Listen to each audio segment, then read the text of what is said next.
this shows that the public generally is starting to pay more attention, to issues of environment and sustainability, which is so important.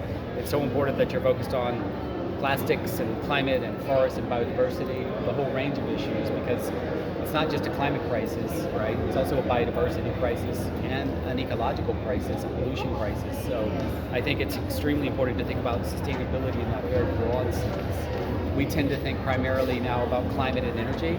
There's so many other things we need to be focused on. And I think the forest agenda that the Governor's Climate and Forest Task Force has been pushing for a long time tries to bring all of that together. So I really commend the people of Santa Cruz and all the good work that's happening here in Santa Cruz with the government, the people, the NGOs, civil society, the indigenous folks.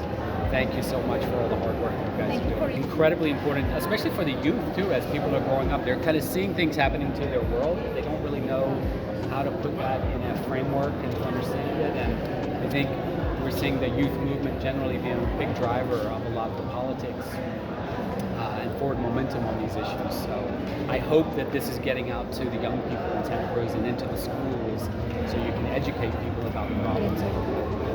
I think the recycling challenge is much harder than people realize.